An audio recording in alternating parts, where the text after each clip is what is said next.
This is Deborah Clay, and you're listening to Castaway Books. Each week, I invite an author to tell me about the books that have inspired their life and influenced their writing. This week's guest is Kate Pearce.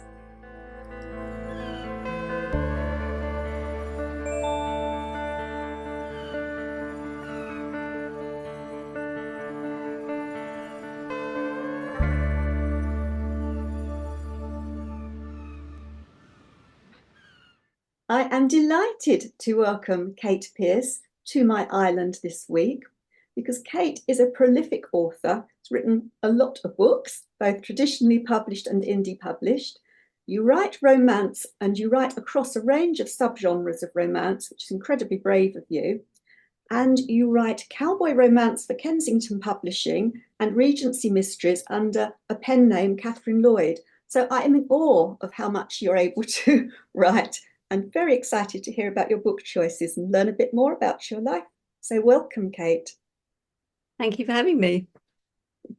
Should we go straight in with your first book? Sure.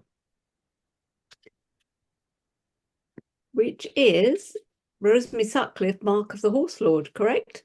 Mm-hmm.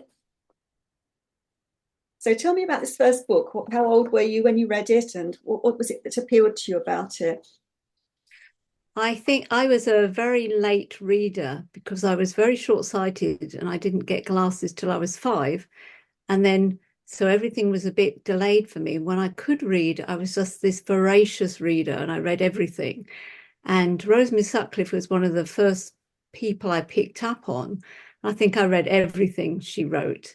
And that particular book is one that I still read as an adult because I think what she was so good at was, even though they were supposed to be children's books, they were really realistic and sometimes quite grim. She didn't treat children like precious flowers. She treated children, more like Roald Dahl did, that they understand good and they understand evil. And the history was always amazing. And I think she inspired my love of history as well. But her stories are just so, they're so unusual for children's books. They're set in time periods that, we won't necessarily see, Dark Ages, sometimes the Romans, all these different time periods. And I just think she was an amazing writer. She was just amazing. And she just got you into her worlds and you learned history, you learned about relationships. I just think she was one of those foundations for me of wanting to write and seeing how well somebody could do it even for children.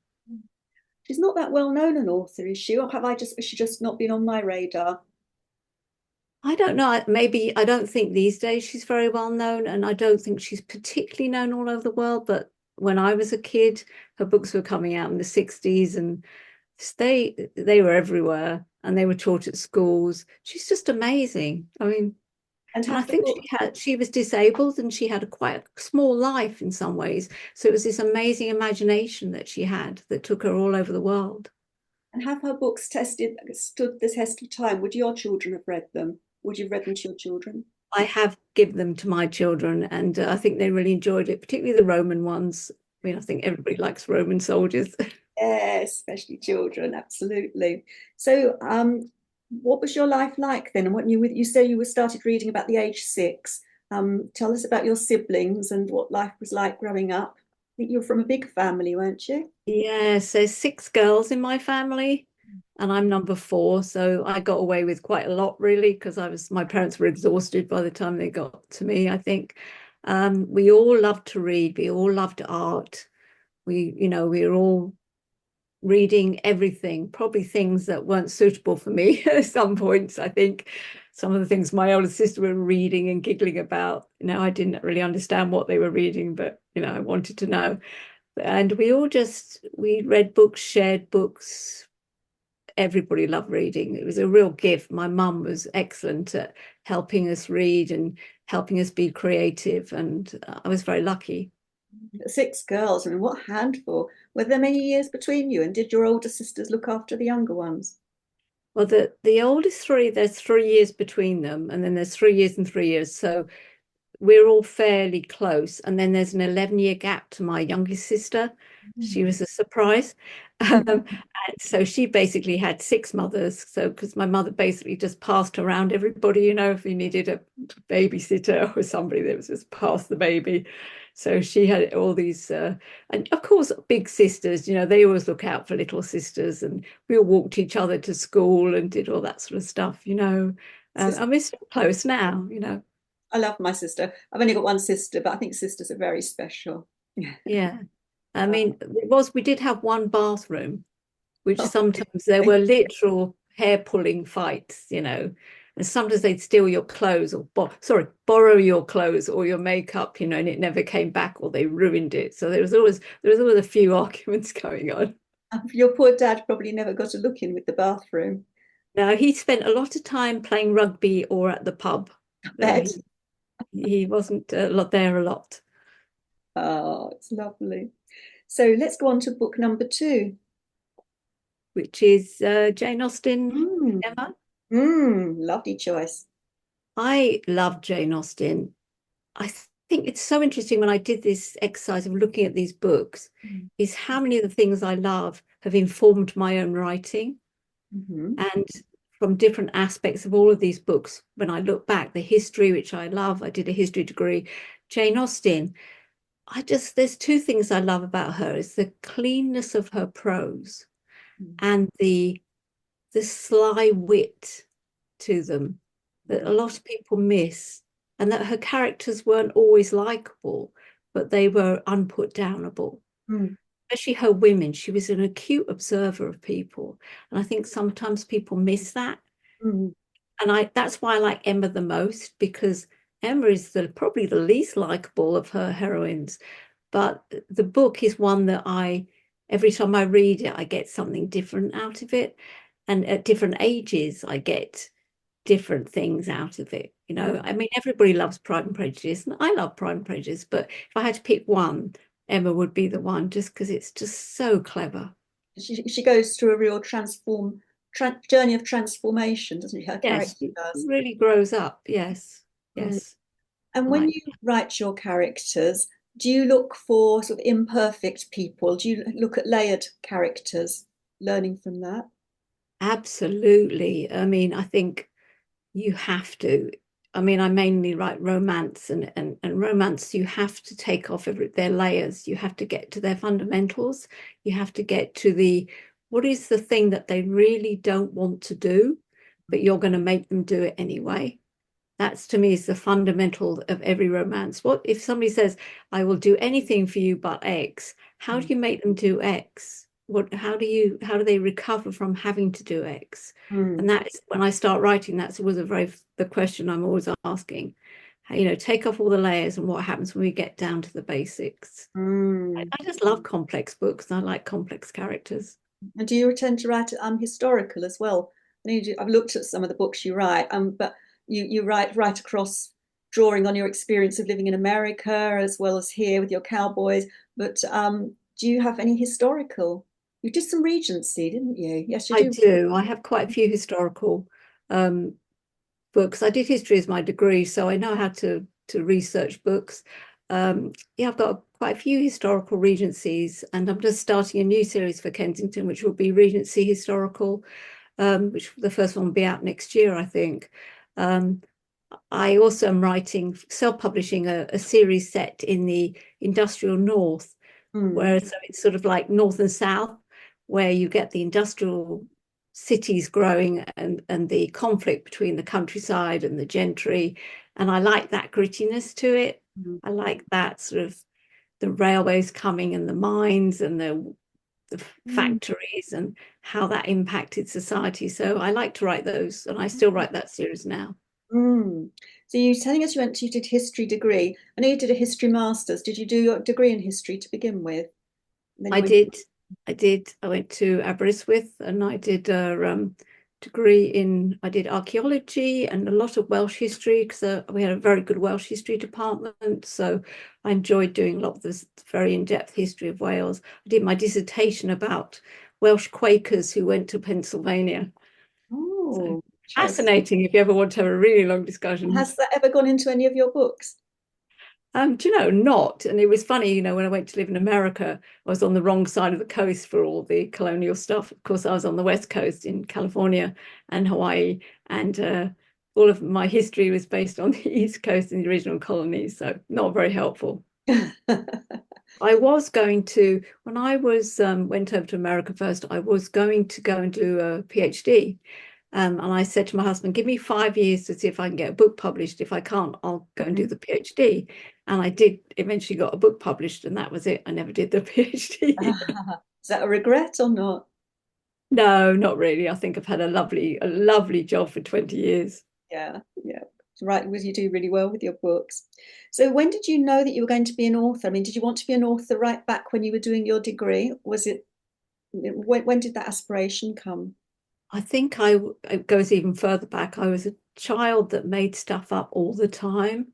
My mother used to have to sit me down and explain the difference between fantasy and, reality, because I used to go off on little trots of fantasy quite a lot, apparently.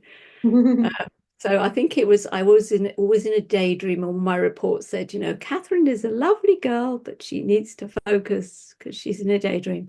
So I think all those seeds were already there.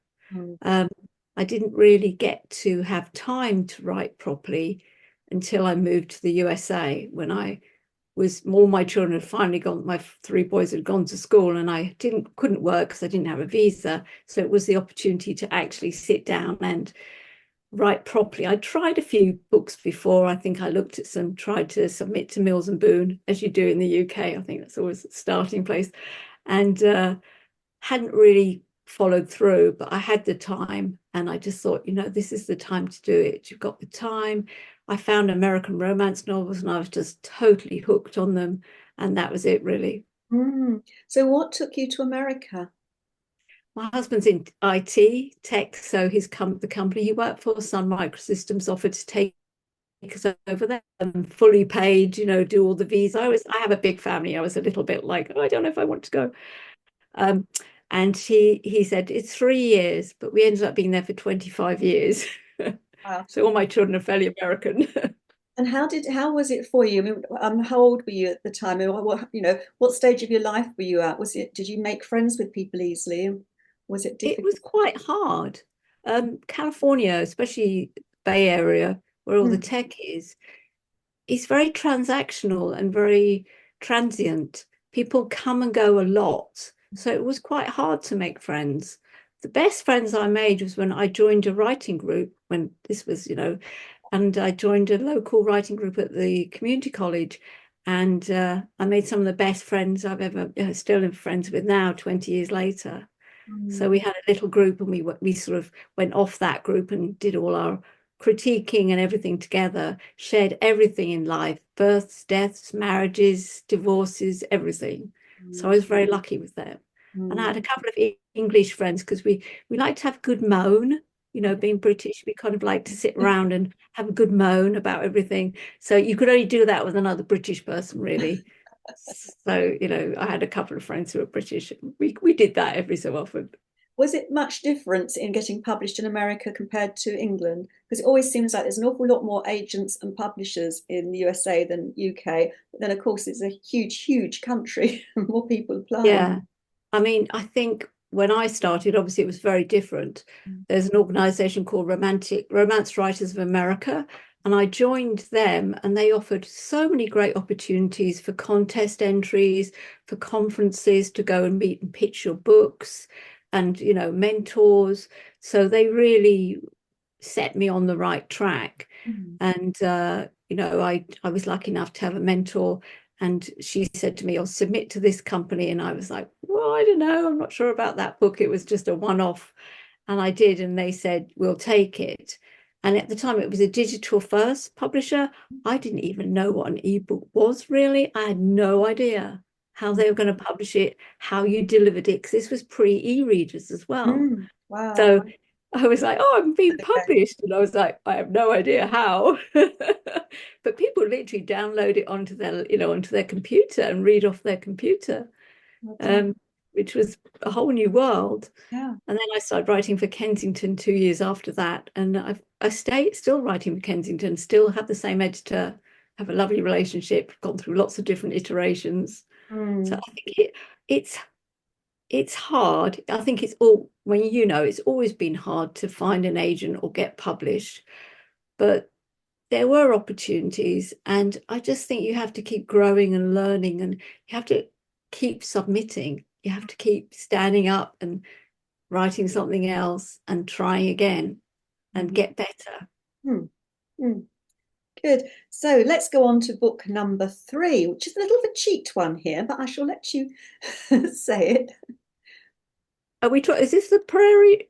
Oh no, Dorothy No, Dunnett. you've gone Sorry, for that's a me. whole series. Dorothy Dunnett, Lemon Series. I'm sorry, I'm just bringing it in one vast volume because you can't have one piece.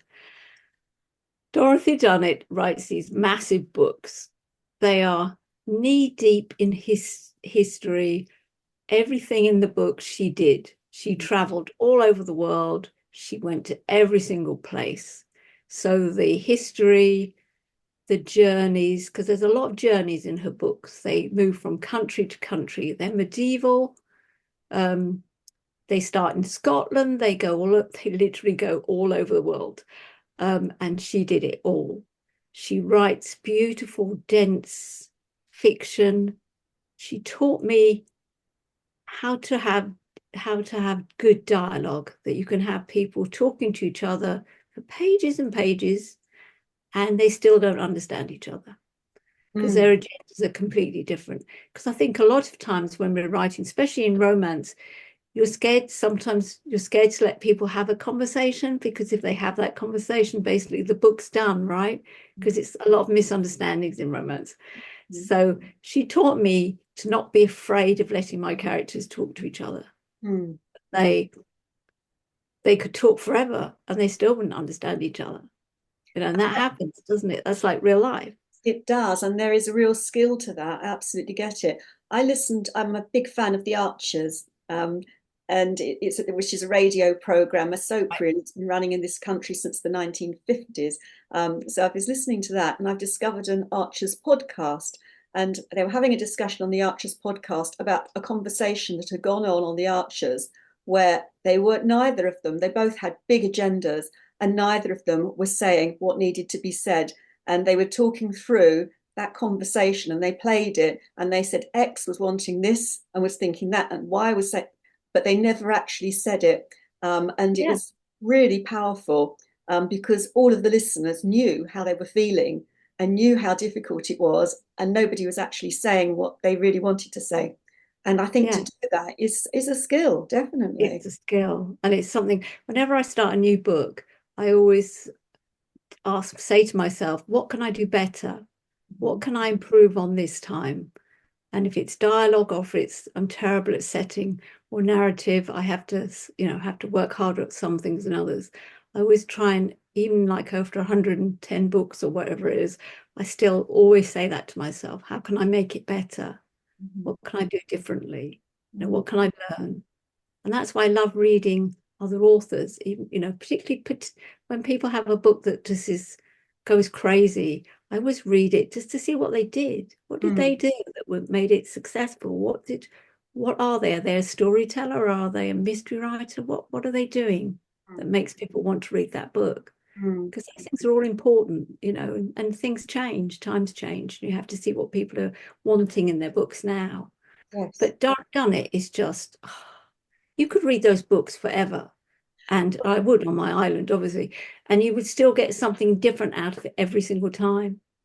Well, I gave a link to the first one, because in the show notes there's links to all of your books. And the book one is The Game of Kings. So that's the one that the link is to. So if people haven't read her, that's where to start, I guess. Oh, yes, definitely. You'll be hooked. You'll be there forever. They take forever to read as well, but they're worth it.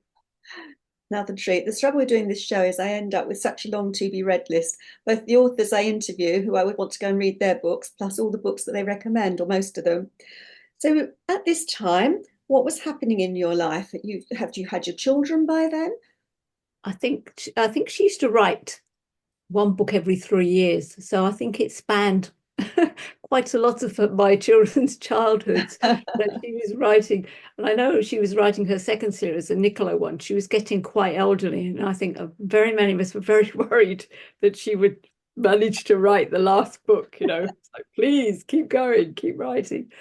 Um, yeah, I think this was mainly I was getting them from the library because they were massive books. And I remember just even thinking, even those days, I wish there was something lighter you could have to have in your hand when you're reading these massive books. And of course, e-readers and iPads came along. So I'm very glad because these were like massive, they're massive books. You know, you get like your wrist would start hurting from just holding the books. So I think that was all through most of my children's lives and right through until I went to America as well. I think it spanned like 15 years maybe of reading her books through the two series. Lovely when you get an author like that and you look forward to the next book and you can really just enjoy reading it. Luxury. I remember reading one called, it's in the second series, Niccolo, Scales of Gold. And I think I caught up at that point. So I was buying them basically brand new. And the last page, she threw such a spanner in the works. I literally screamed because I knew it would be 3 years before she got the next book out. You know, you had to wait 3 years. But I can't wait 3 years. He left you on a cliffhanger. Yes, Oh, yes, for that's three me. years. I'd never do that. No, I think that's mean. I'm writing my first series now. I've never wanted to write series because I don't like reading series either. But I have had a go at doing a series. But I think for me, I want to have most of the ends tied up, or just have a possibility to go into a next book. But not. I wouldn't want to finish a book on a cliffhanger. I don't want to read that, so I don't think I would write. No, I occasionally in my mysteries, which I write as Catherine Lloyd, there is the mystery is solved in every book, obviously, because otherwise the mystery is. But there are some personal things and character things that carry on Mm. through the books, and sometimes somebody will get really mad at me because I haven't fixed that part as well. Mm-hmm. Especially if they like romance, they get mad because I haven't, you know, it's not a happily ever after along with the mystery, but it's not a romance, it's a mystery. So I've done my job to, you know, say who the Yeah. murderer was. And then I carry on these little themes like what will happen to this main character next? Mm. What's she going to do? And some people do not even like that. So That's good. Sounds good. Okay, so we're on to book number 4. Prairie Fires, the Flowers American from the Storm. That's right. Oh, sorry, I've gone the wrong way round. Flowers from the Storm, Laura Kinsale. Hmm. So, as I said, when I went over to the US, I had quite a bit of free time on my hands, and I went into a used romance bookstore and started reading at A and read my way all the way through the entire bookstore. And I got to about Laura Kinsale, and I thought, this is what I want to write. This is perfect for me. Um, she is a beautiful wordsmith. She takes themes and characters in her books that are not usual. Mhm. They are totally unique to her.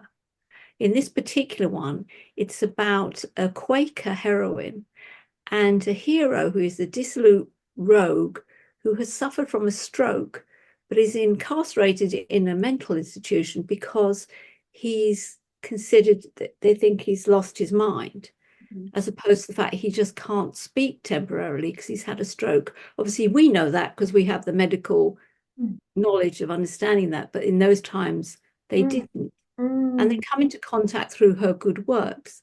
And it's this relationship that you would never think would work, would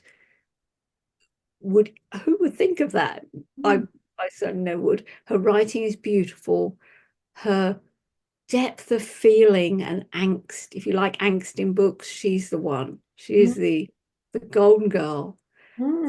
Um, it's just one of those books that you can't forget. And Mm. it's such an interesting book that, again, if you read it again, you can read it many times because it's Mm. just such a satisfying story. Mm. Mm. Now, you said something to me about she made you realize that being honest to yourself and writing your truth was the only way forward. Now, explain what you mean by that. It's interesting. I think I mean that from a writing perspective, that it's it's very easy to look at everybody else's writing and try and copy what's, popular, or a certain author's style. I wanted to be Jane Austen for a couple of years. I could not be Jane Austen. What I always try and do when I write is be honest. And sometimes my books can be a little bit more gritty because of that, a little bit more realistic than some people like. Mm-hmm. But I have to write it as I feel it. It has to come out like that. Mm-hmm. And it has to be honest exactly to me and my voice and my ideas, because there are a lot of cookie cutter books. And to me, if I get a review, and I've had probably hundreds of thousands over the last 20 years, if somebody gives me a review and says, I hate you, or this was the worst book I've ever read, how dare you, blah, blah. I'm like, you know what? I communicated with that person. Anyway, may not be positive, but you stirred I something made them feel, I made a connection with them. And they were so angry that they had to write to me to tell me. And that is actually quite a powerful thing, because you have communicated your truth. The fact that they reject it, that's okay. That's absolutely their a reaction. Yeah. It's to me, it's all about communicating, and communicating honestly with your readers and being true to yourself. And when you write like that, you are going to get, whenever I entered a contest, I'd get 3 judges who loved me and 2 who absolutely hated me. And it's the same with reviews. I'll get some who absolutely love me and people who absolutely hate me, because I have a strong voice. And I really think as a writer, that's a really important thing to try and aim for, have that uniqueness. Absolutely. Okay, so we are now on your book 5. Finally. That's like this one. Prairie Fires, The American Dreams of Laura Ingalls Wilder, Caroline Fraser. Yeah. So do you remember Little House on the Prairie? Yes, definitely. Yeah. Yeah. So Laura Ingalls was the person who wrote those books. And they were supposedly her memories of growing up as a pioneer child in the West, as the push west happened in the mid 1800s in the USA. And they became internationally best-selling books, and they made a very long-running TV show about it. The book is about the real story about that. So first we get the true history of her family, the Ingalls family, and her marriage. And then you get to learn about her daughter Rose, who was also an author, and in her time was a very, very successful author, who had a massive influence on those books. She basically acted as her mother's editor, her critique partner. She occasionally imposed her viewpoint on those books. And also her views reflected the climate of America at that time. The TV show was really even worse because it sanitized it even more. So it's a fascinating look at how somebody's memories can be chosen so selectively to show something or some agenda. I was reading in preparing. I mean, there was people were saying, did her daughter write those books? I don't think she did, but she certainly had a very strong influence on how they were. Had lots and lots of fights as Laura Ingalls became a better writer. As the more she wrote, the more her daughter and she fought over how the books were going to be. Her daughter was a very difficult person. She had lots of highs and lows, very impulsive, fought with her friends all the time, destroyed relationships. So we get all about her as well. So it's absolutely fascinating. And the author goes through all the history for you. She puts it in context. She puts the books in context. She talks about how they were illustrated. how they were represented. It's just absolutely fascinating. I was riveted. I did look up about that when I was putting the show notes together, and I picked up that Laurel Ingalls' life was very hard life, very hard life. And she actually wrote her first book, was published when she was 60. So that was interesting to me. That's right. I That's thought right. I thought to myself, I would love to see it as a dramatization of her life on the TV or something, as a story rather than as a non-fiction, Well, biography. this non-fiction book was written so well. It was just not dry at all. She was whoever what was her name? Caroline Fraser was such a good writer. It was absolutely engrossing, and it's quite dense. But I really, if you like those books, or you're interested in the whole, I think it's fascinating how how her experiences were used to promote this rugged lifestyle. This, you don't need the government. You can, pull yourself up by your bootstraps kind of ideology that was very current. Fascinating, absolutely fascinating. Well, we're coming to the end, unfortunately. I could talk Oh, forever. It goes so quickly. But I have one last question to ask you, and that is the luxury that you would take on your island to bring with you. I would take a big tub of face cream with sunscreen in it, because I lived in California and Hawaii for many years, and that was an essential part of being on an island, like your background, was having really good skincare. So that's what I would Yeah. take with me. But a large vat of it, so it would last me as long as I was there. Well, you're a good advert for it because you've got a beautiful, glowing, smooth, youthful-looking face. So we should make Thank sure you. you keep it that way when you're on this island. Pleasure talking to you. Thank you so much for being Thank my you guest, so much. Kate. Thank you. Bye-bye. Bye.